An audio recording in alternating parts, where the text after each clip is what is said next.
Hello, I'm the Nostalgia Critic. I remember it so you don't have to. Well, before Al Gore's Inconvenient Truth, there was Ted Turner's inconvenient cartoon series known as Captain Planet and the Planeteers. God, shoot me. This environmental pishit was designed to make kids more aware of the environment and tell them all the things that they can do to save the environment, but most likely won't. This show was awful, and I mean awful. Nobody liked it, nobody listened to what it had to say, so why do we keep watching it? I mean, this show was on for 4 seasons. That's a pretty long time by kids' show standards. So why do we keep watching this shit if it was so bad? Honestly, because there was nothing else that was on in this time slot. I think the only other thing that was on was Beakman's World. And God knows how much I don't want to be willingly educated by a Brooklyn scientist and a giant rat. He's an exterminator's nightmare! So we kept watching Captain Planet, much to our everlasting shame. Now, for those of you who don't know the infamous story of Captain Planet, consider yourselves very fortunate. But hell, I'm gonna let Geordi from Star Trek tell you anyway. Our world is in peril. Gaia, the spirit of the Earth, can no longer stand the terrible destruction plaguing our planet. She sends 5 magic rings to 5 special young people. 5 powers combined, they summon Earth's greatest champion, Captain Planet. Well, that's the Cliff Note version anyway. The whole story starts when the Earth spirit Gaia is awakened from her earthly slumber. Is it me, or does it look like she's always in a perfume commercial? After she wakes up, she sees those poor, silly humans who are destroying the Earth. It's those poor, silly humans again. So she sends out 5 magic rings to 5 teenagers. Kwame from Africa, Guy from Asia, Linka from the Soviet Union, Mati from South America, and Wheeler from North America. Wheeler? Wheeler? Some parent was actually cruel enough to name their kid Wheeler? The only Wheelers I know about are the Wheelers from Return to Oz, and the further I stay away from them, the better. You know, this has been a very weird day. One minute I'm a kid from Brooklyn, the next minute I'm some sort of cut-rate superhero. Oh, I think I'm gonna hate Wheeler. I mean, the other characters are passable, but this guy is just obnoxious. What's that supposed to mean? It's like if Tony Danza got kicked in the nuts and was looking around for the guy who did it. Hey, yo, who kicked me in the nuts? Each of them are given a magic ring that controls one of the Earth's elements, like earth, wind, water, and fire. That lot of good that'll do us in a firefight. Wheeler, don't say fire until you mean it. Oh, I see. Every time Wheeler says fire, a giant flaming fireball pops out? Man, how lame is that? That's like me getting hit in the head with a ruler every time I say it.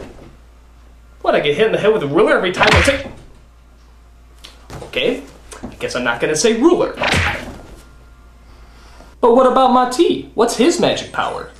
Mine is heart. I can sense you all. Heart? Heart? They get fire, wind, and water? I get fucking heart? What a ripoff! Why can't I get any of the flashy powers and stuff into a heart? Are you kidding me? What a fucking coup! I mean, you can't do anything with heart. What, you make people feel better? Who gives a shit? I mean, this kid totally got ripped off. I mean, how do you think he feels about this whole thing? I recently sat down with Mati this past week to find out just how he felt about this situation. I'll tell you how I feel about the whole situation. I'm fucking pissed off, man. You know? What kind of kid wants to have heart as a power? I mean, I can't believe it. Jesus! Yeah, but surely there must have been some good that came out of this. After all, you were bringing people together. Fuck people! Bringing people together doesn't help you sell toys. It just makes you a pussy. A pussy! I am a pussy! Well, why do you think you got heart and everyone else got the flashier powers? Because I'm Indian. It's all Ted Turner's plan to keep the Indian man down. Fucking cocksucker! Wait a minute. I thought you were from South America. What's this crap about you being Indian?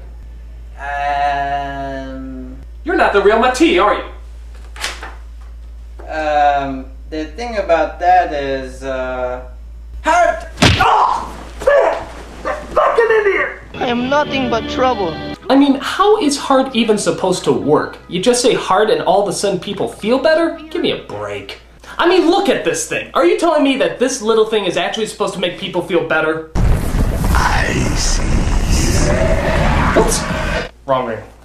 Alright, here it is. This is the ring that's supposed to make everybody feel hunky-dory. Oh. Wow. Actually, this is kind of nice. I feel so relaxed and pleasant. So what if I don't have fire, wind, or water? It's not like I have to be ruler of the Earth. Damn it! Alright, so you get the idea about the rings and everything, but where does Captain Planet come in? Well, when they do combine their powers together, they unleash Captain Planet, who kind of looks like Silver Surfer's gay brother who has a summer home in Malibu. He's sucking the oil back! Oh.